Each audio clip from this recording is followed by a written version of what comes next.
Welcome, everybody, to another episode of Tell Me Everything Frog Girl Fridays. I'm your host, Danielle Spinelli.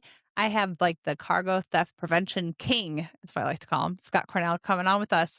It's going to be a 5-part series. So stoked for this. Essentially, this series is a crash course into all things cargo theft. We have several different pieces of it. So be sure to watch all 5. Now, if you are a brand new broker and just getting into the space, this is a great way to kind of learn everything, knowing exactly what's been going on as far as pulse check on everything as far as how to prevent. We're going to get into different areas on that in different facilities. And then also if that does happen to you, what exactly to do at that point. Because I think that's the most confusing section is when it does happen to you, you get so flustered and confused and I don't know what to do.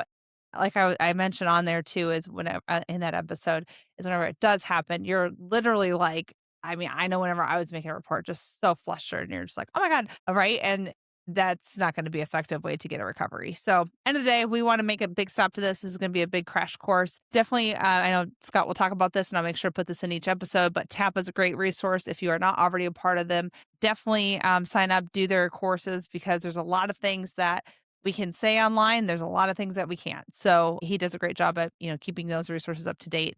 So anyways, let's jump in this episode and let me back up. Today's episode is about Cargo Theft 101. So we're going to be going over kind of the longevity of the cargo theft, what happened from back in the day up till now, how has that evolved, where are we at right now, what are some different methods that they have, what are some terminologies to learn all of that. Scott gives a lot of great stories in here too of, real use cases of what happened. So great way of kind of understanding what exactly is going on. What is cargo theft? Let's learn what it is with Scott.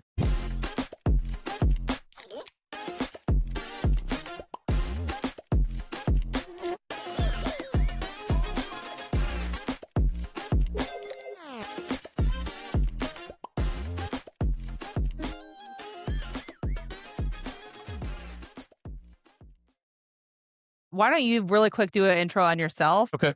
Yeah. So, Scott Cornell, I'm the Chief Risk Officer for SPG Innova Logistics, which will be SPG Cargo and Logistics at some point. And I am currently the chairman of TAPA Americas. I have about a 33-year background in cargo theft investigations and supply chain security. So I've been doing it for a long time. And of course, you and I met years ago at some of the conferences and we've been friends since. Cool. Well, thanks so much for coming on. I'm really excited for this. I know you may have been talking about it for a minute about having mini short series of how to do this because it can be really confusing and overwhelming. And we talk about it all the time and we know all the things, but not everybody's like us. Yeah, well, thanks for having me. We have been talking about it for a while, so I'm happy that we were able to put it together. It's pretty cool. Yeah, there's a lot to it, especially nowadays. So it can be confusing even for people who have been doing it for a while, but are kind of new to actually being hit by it. Right? Yeah, right. And also just keeping up with the trends. Like if you're not going to the shows or hearing or staying up to date on LinkedIn, or if you're just simply grinding in your business day in, day out, you don't know what everybody else is going through. So I think it's important to keep doing, pulse checks on what's happening and then also, kind of recapping everything. So go ahead. Yeah, the methods change all the time. And I tell my clients a lot of times when I work with my clients, I'll tell them, at the least you have to review every 6 months. If you hired me, I'd review it every 3 months. Right. Me too. Yeah. So let's do this episode kind of as a cargo theft 101. I'm brand new to logistics. I'm a new hire, or I just switched companies and maybe they're working on different types of freight that I'm not used to being high risk or high value. Like, how do I even know what's really happening? So I guess we'll kind of just start there and have you kind of talk about a little bit of background of where cargo theft was, where it is now, all your little definitions that you have. We can get into that. And then, other episodes will be more about preventing, but right now we'll kind of just do what is it? All of my little definitions, is that what you're saying?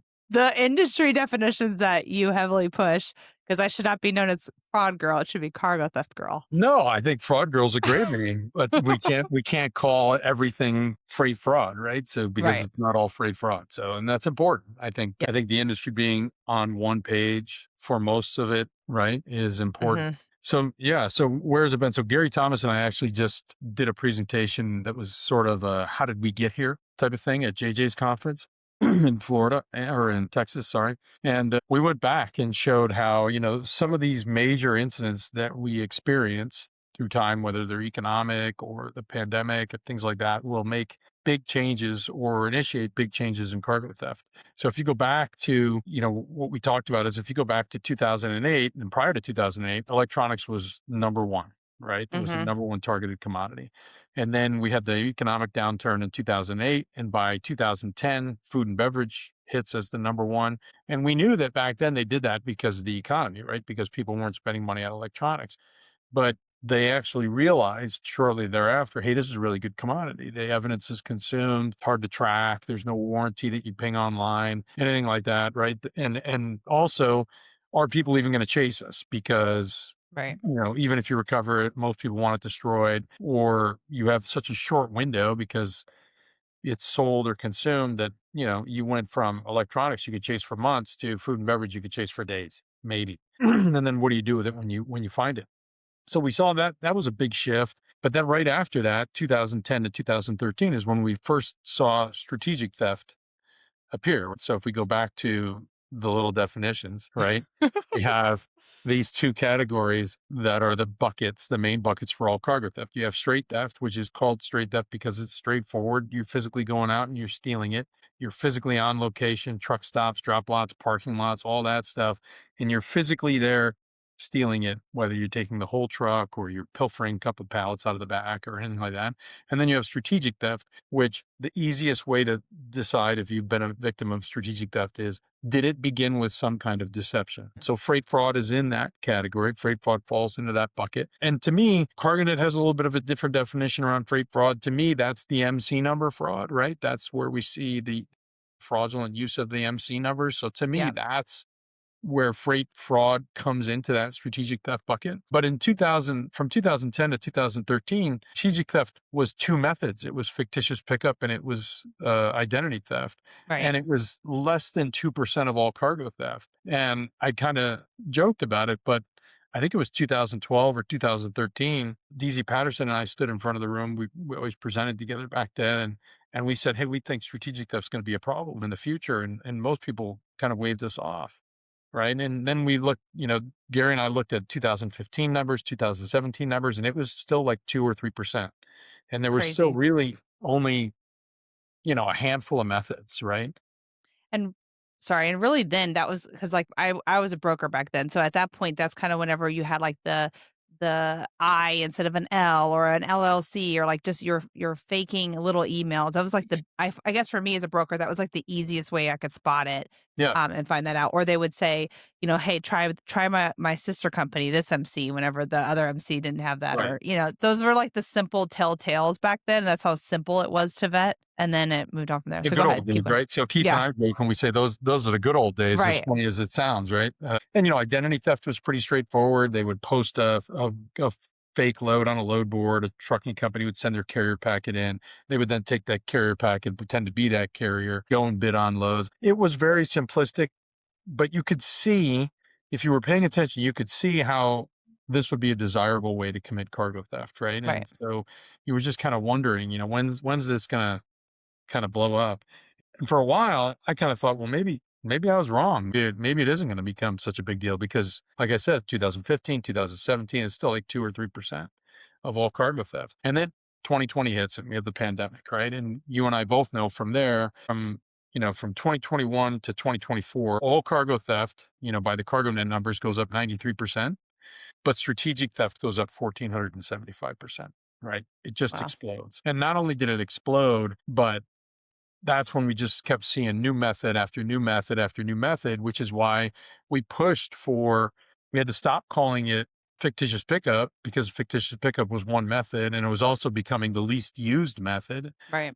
So we had to go to, okay, we have to have a bucket that we can put all these deceptive methods in. That's where those two buckets came from. And I think it helps the industry to understand. It helps people later. You and I are going to talk about reporting a theft, right? It helps you decide which method have you been hit by, all those things.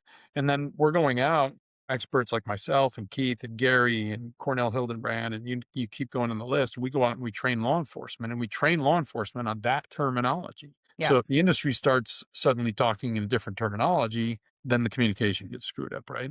So Mhm. freight fraud is definitely it's definitely a method, but which bucket does it fall into? And we know it goes into that Right. strategic theft. Yeah, I think what's interesting, kind of just what you were just saying with after 2020 happened. And I feel like it happened because a lot of at that point everybody went home. Everybody's working from home. I know me myself as a broker, it went from I was working the phones, 2 phones, I post a load to the phones, slinging freight like that to I worked from home and we didn't at that point, it was like overnight that we had to go home. So we didn't even have phones at home. We were having to post the emails. Everything was being done via email. I know I didn't like my cell phone to be out there. So like I didn't call anybody. Everything was digital. And I think that's really why it impacted us so bad was because all of us kind of went into that mindset and it was so easy to cover freight at the time. It was like post and my email would just blow. It'd be like running down the list and Yeah. I could just be like, any, mini, miny, mo, this freight's great.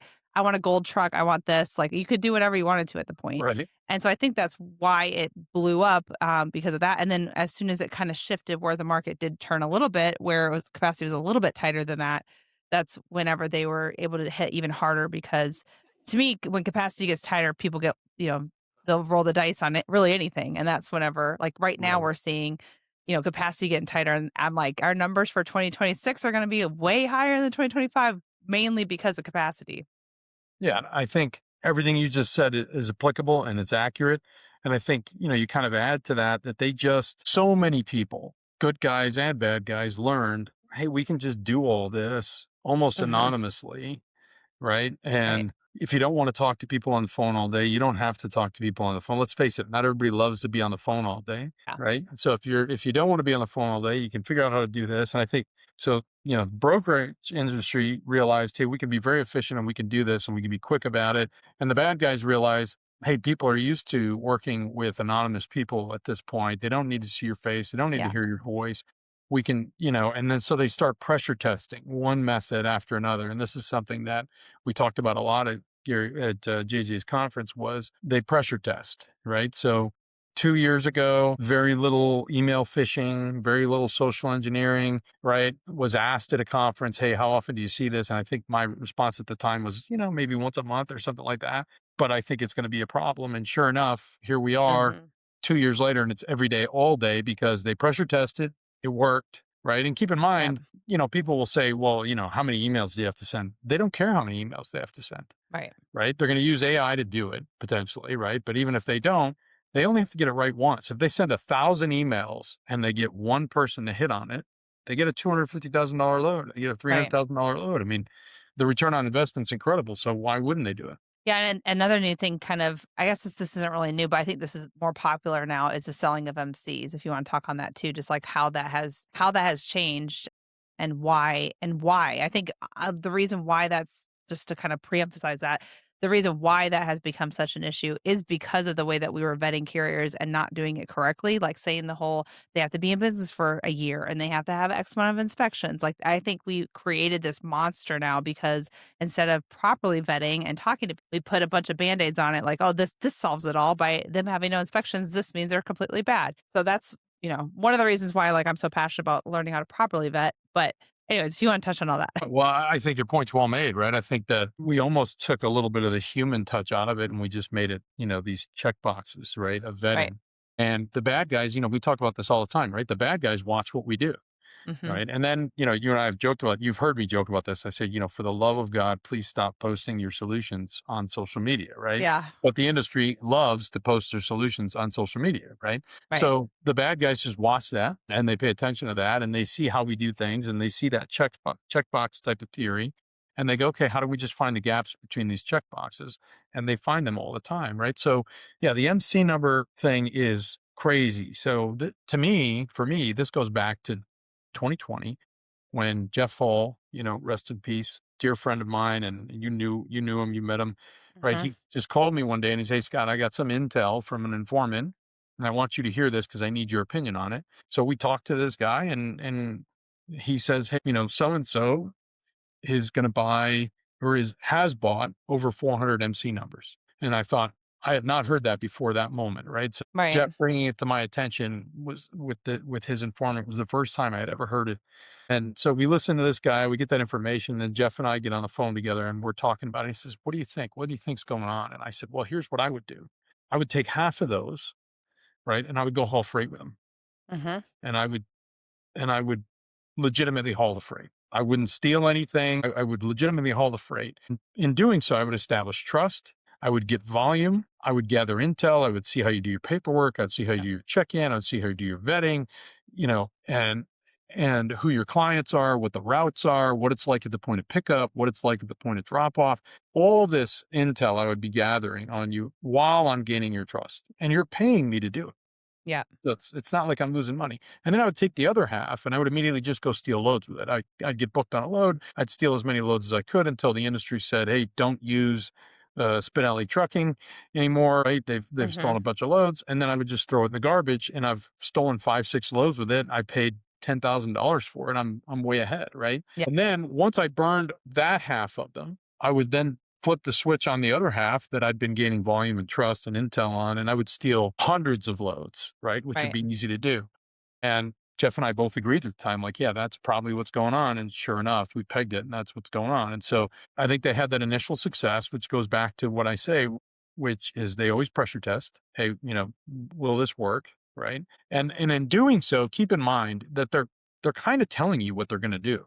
When you see something and it's not that frequent, but it's new and it works, you Yep. can bet it's going to come in waves down the road, right? And so, sure enough, here we sit, and you and I both know there's a cottage industry around buying these MC numbers that the thieves Yeah. promulgate across the industry, and they're buying them by the thousands. Yeah, and it's crazy because I think what's interesting is like the FMCSA put out that a release not that long ago of, hey, don't sell your MCs. It's like it's interesting to me because it's like that's really not getting out there, nor is it really deterring people. I What do think the you? FMCSA is trying to do everything they can within, Yeah, within the parameters that they can work in. So I'm not going to knock them for that, yeah, right? I'm And glad they did it. Right, trying to make a deterrent, but at the same time, they won't know that the MC number has been sold because we know how they're being sold, right? We know that right. the bad guys are making the good guys think that they're selling a business, right? They come with Hmm. legitimate paperwork, they come with legitimate advertising, and they're convincing people that they're selling a business. So those people, and they'll even tell those people, "Oh, we'll do all the filings, we'll do all the, the paperwork and everything like that." And you know, Arizona, if I sell a car, right, I have to go in and let the DMV know that I've sold the car. Now, I don't know if that's still in place, but when I first moved here, you had to go in and let the DMV know that you sold your car, or the person could drive around in the car titled in Right, your name until they turn the title in, right? Well, it's right. kind of the same thing here. If you don't let the FMCSA know that you've sold your MC number, the bad guys can buy it. And so what does this do? What does this warning do?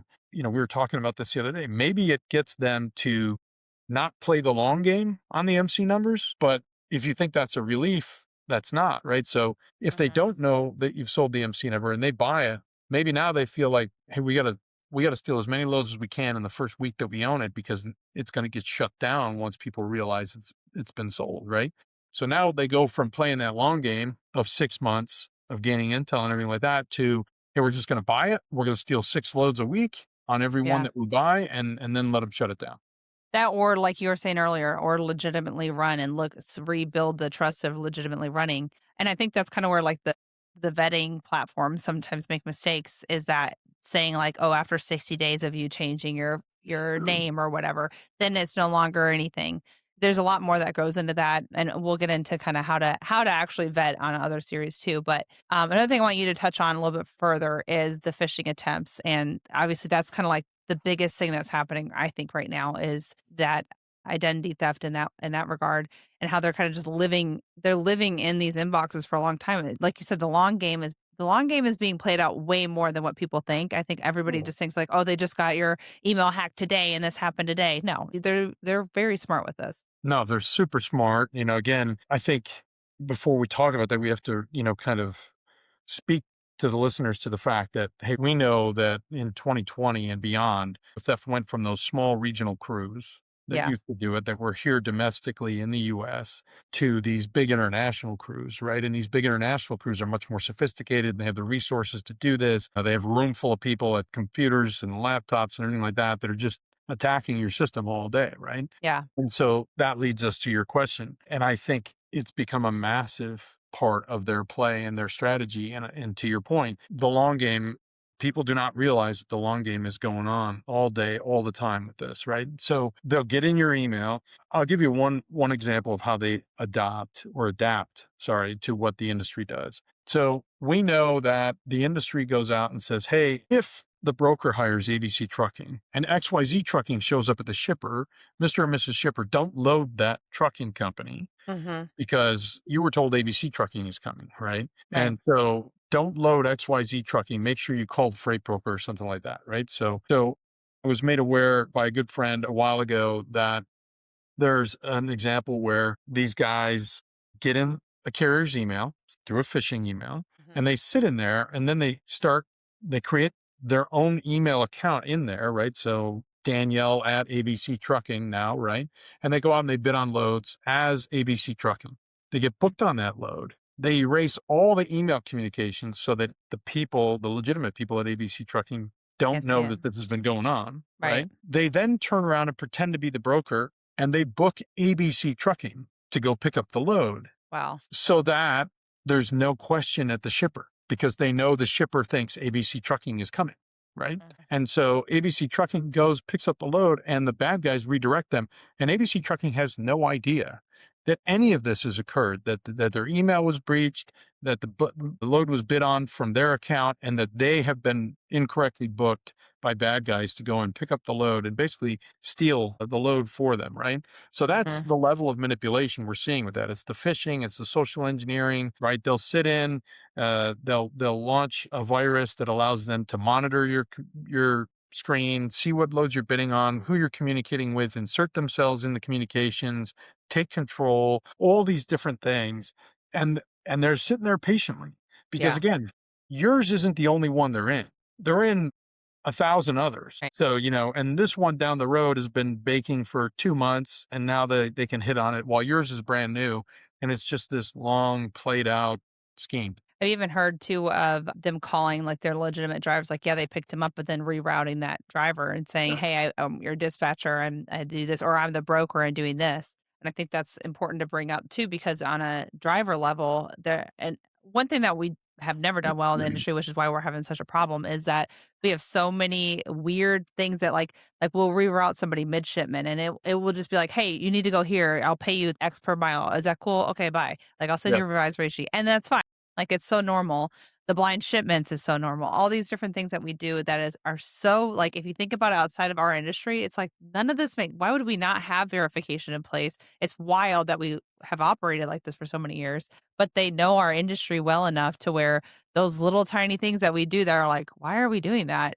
They're just exploiting it 100%. No, I think it's great. Someone like yourself who has that experience talking about how normal that is, right? So Yeah.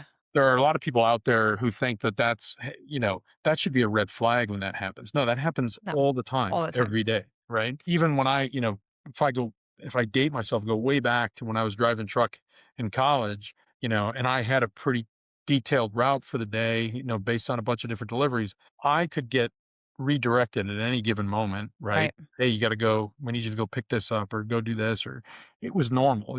It's the transportation industry is organized chaos. Like, It's it it is what it is, right? yeah, it's insane. Yeah. Somehow it works. It's almost, they say you look at a bumblebee, nobody can figure out how they fly. You look at the transportation industry, nobody can figure out how it works, but it just does, right? Yeah. It just works. It could be a lot more efficient, but it just works. And those drivers, to your point, when somebody's on the phone speaking their language, when somebody's on the phone saying things that they're used to hearing every day, why would they question? Especially when you think of how tough it is for a truck driver to earn a living, Mhm. right? Especially over the last few years, we've been in the longest transportation depression or freight depression that the industry's seen for a long time, right? The industry usually works on 2-year cycles. This one's been going on for 3, 4 years now, right? Yeah. Hopefully it looks like it's starting to come out of it. But when you look at it and you listen to what these guys tell the drivers to do, none of it is strange. So when you have a freight broker that calls a driver and they say all the right things, hey, we just need you to go pick up this load. Here's the deal. They make a deal with them and they go pick up the load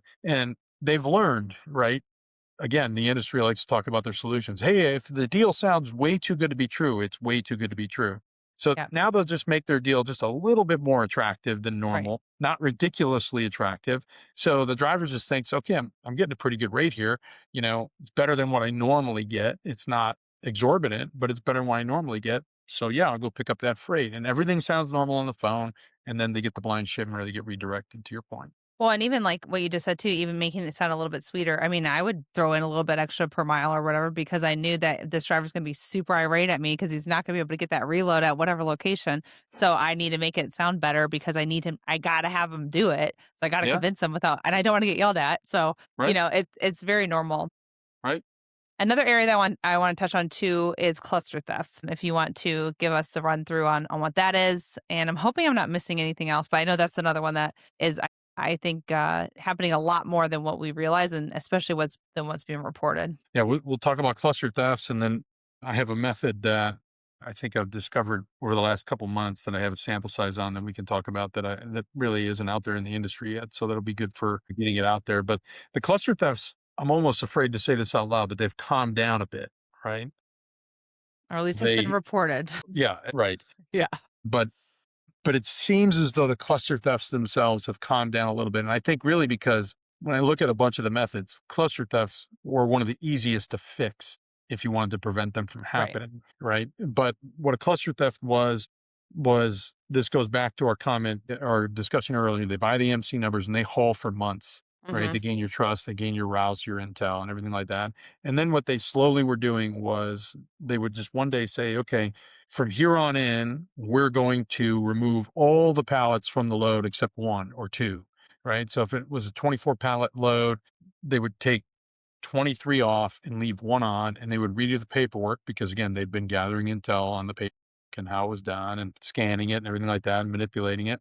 And so they would take 23 off, leave one on, redo the paperwork and deliver that one pallet, right? Because again, they've gathered intel on how many Yep. questions are asked at the consignee, things like that, not a lot. So they would do this and they would do it for months, right? And the problem was one of the biggest gaps was, everything looked legit. They hit the dock, paperwork's legit, lading says one pallet, loads one pallet.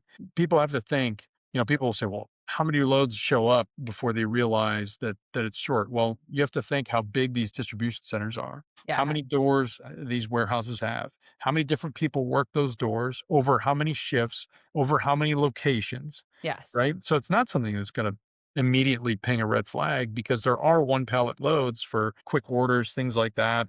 So they do this and they do this for months. And the issue was, since the paperwork looked good, the warehouse would sign off on it, the recipient would sign off on it, and a proof of delivery would get sent to the broker. And that proof of delivery had no documentation of how many pallets were delivered. It was just that this load was delivered. So the freight broker's getting these PODs every day, proof of delivery, proof of delivery. They think everything's fine. And then one day somebody at the warehouse goes, hey, we should have a lot more TVs in here than we do. Hmm. Let's look back and audit. And they audit and they go, hey, we had 51 one pallet deliveries of these TVs. They should have all been full truckloads. Right. And then all of a sudden they call the freight broker and they go, hey, you guys were short on 51 loads. You owe us X million dollars Hmm. for 51 short loads. And the freight broker saying, hey, you sent me proof of delivery all day. So now you have this big A lot of finger pointing. finger pointing thing going on, right? And everybody's arguing who's responsible, who's liable for it. I would argue that you can't point it to one party there. The whole thing is a mess. Everybody creates the gaps and doesn't watch over the gaps in that scenario, Yeah. right? And So, then also the broker will then call the carrier saying, "Hey, why didn't you say that there was a shortage on this or whatever?" yeah, And then they have the heads up and then they run. yeah. And And then they just shut it down, throw the MC numbers in the garbage and disappear, and that's it. yeah, like I And had again, the one. return on investment's fantastic, right? They Yeah, buy it for 20 amazing. grand, they steal 51 loads. And they get paid on 51 loads from the broker because they got proof of delivery. Yeah, Yeah, yeah. it's wild. Okay, so what's this new one? Tell me the tea. Give me the info. Yeah, so I'm calling it the Trojan driver method because the industry likes the colorful names, right? So Yeah. I have about a 9 case sample size right now. Plus, they're not all mine. I had, I think, that I saw, 4 or 5 that I saw, and then I shared it with an Intel group that I talked to, and somebody else had 3, and then I have several other people since I've started talking about it say that they've seen some of these, right? Hmm. So what happens? We know that some of the vetting platforms out there are making it more difficult for the bad guys to get through and get their hands on some of these loads, right? Especially if somebody has a good a whole process and procedure in place, like the TAPA freight broker security requirements, and then you enhance it with these platforms and things like that, right? So I think they stopped and they said, well, they're not vetting the drivers, they're vetting the carrier, right? And so what these guys are doing is they're planting members of their organization as drivers at legitimate carriers. Mm. Wow. Because now Spinelli Trucking, which is an honest trucking company with a good reputation, you get through the vetting platform, Right. right? Because you're not a criminal. You've always done good business. You're an honest person. You do good business every day. You've unknowingly hired a bad guy, Yeah. right? So now that Interesting. bad guy gets through the vetting process because he That was a hitches good a guy. ride with Spinelli Trucking through the vetting platform. He Uh-huh. then communicates every day with the crew, right? And he says, "Well, today I'm hauling lettuce. No, we don't want the lettuce. You know, today I'm hauling pizza boxes. Nope, we don't want the pizza boxes. And then, well, today I'm hauling gaming consoles. Yeah, we want that load. Go park that load and take a break or go see your family. You know, say you had to go see your family or take your rest or whatever, and we'll physically steal it, right? So Interesting. they go out and physically steal it. So now it looks like a straight theft, right? The Yep. driver says, "Well, I was on break and I came back and my truck and trailer were gone and the whole load's gone." And then what happens 99% of the time is that trucking company fires the driver for breaking protocol and leaving that load sit. Right. It plays right into what the bad guys want because now that driver gets to go and find the next trucking company to go become a part of, right? So seen several of these and I have several Interesting. people in the industry who said that they're seeing these. So I think this is, and really, again, to me, this is a pressure test. I think Yep. we're going to see more of it, right? And then when you pair this with the announcement that the FMCSA just made of Right. don't sell your MC members, if that starts to take effect on any level, or they start to enforce it or investigate it more, the bad guys can now go to this method Yeah, which makes perfect sense. and And get through the vetting. yeah, and as a carrier, they get real desperate as they wanna expand their fleet, obviously, and so it's very difficult to get new drivers, so as soon as they hear a shiny new thing of like, "Oh, this" I advertise it's kinda like with the shipper thing too, and we're running out of time for that part, but a fake shipper doing the contact us information on a broker's page. Oh yeah. Kinda the same thing, like a carrier calling in or a driver calling in wanting to be part of that carrier. That also should be a little bit of like a lot of times it's a lot harder to find a driver. No, sometimes big fleets is a little bit different. Somebody wants to work for a big fleet. It's very that's very interesting. Yeah. Yeah, and it makes Yeah, sense too because I got my little Trojan horse back there. So that's I kind love of where I that. got the idea, right? Yeah. Well, another thing too is I remember whenever booking loads, it was where they would always ask for the commodity because some commodities they would haul and not like if it's scrap metal they want to stay away. But you could get I mean they could get really picky on a driver level like hey I'm not picking Yeah. up this I only want to pick up this or hey I'm actually a specialist and I do high value freight and I only want that. Yep. Yep. Interesting. So I think that one's going to become a problem in the future too. We'll see, especially around, if we start to see more enforcement on the sale of the MC numbers, that could be a way that they find a gap. Yeah, makes sense. So real fast, can you plug because I think the Tappa thing is super interesting and I that's like the best way that I know of to really learn all the things that's not available online because we all know we can't say all the things that we want to say online because these guys hear it. So I guess explain exactly what Tappa does and how people should get involved and do the courses and all that stuff. Yeah. TAPA is the Transported Asset Protection Association. There's three chapters. There's TAPA Americas, which I currently serve as the chairman of, TAPA EMEA, which is Europe, and TAPA APAC, which is the Asia Pacific region. And what we do, we're a nonprofit organization and we create supply chain security standards and protocols and education for the industry. So there's no commercial angle to it. It's a bunch of volunteers like myself that sit on the board. Nobody's paid. And we have our executive assistant and everything like that are paid because we're all part-time volunteers, so we can't do it all day. But none of the board members are paid or anything like that. And we host the National Cargo Theft Summit. This year it's going to be May 5th and 6th in Atlanta, Georgia, right? And that's the largest cargo theft summit in the nation. If you're a TAPA member, you can have four people come. Don't quote me on that, but I think you can have four people come as part of your membership for nothing. If you're not a member, you can pay to attend the conference. But it's the largest summit in the country for this. Enforcement from all the major task forces across the country, and usually some of the Canadian team will come down too. They attend that. So it's a great opportunity to network. But the national summit will usually concentrate on the problem, right? Mhm. And then we have the TAPA 2 summit, which this year will be in November in Phoenix. And the T2 summit is more about the solution. So it's about 80/20 problem for the national summit and then 80/20 solution to problem for the T2 conference, right? Yeah. Both of them are probably the two largest summits in the country. All the top experts attend these. You'll see shippers, brokers, carriers there. It's a great exchange, a great way to network. You're going to make a ton of resources. If you're a broker or a carrier or a shipper, you're going to do business there. We see people do business there successfully, and Yep. because they're finding other security-minded, like-minded people that are attending this conference, right? Things like that. So I would encourage you to join TAPA. Have the transportation security requirements, the facility security requirements, the cyber security requirements, the freight broker security requirements. We're coming out with parking security requirements, and Oh, there'll be a interesting. couple others that are coming out. And we modify these, we update them every so many years, right? So you take the test, you get audited, you can get certified in that. And we're seeing shippers looking for freight brokers that are certified, seeing freight brokers looking for truckers that are certified. So I think this makes for great networking, great use of resources and time. So I would encourage everybody to come to that for sure. And I will be there, so they can meet Yeah. both of us. Yeah. Yeah, you go to tapaonline.org and you can find out about the conferences and the membership.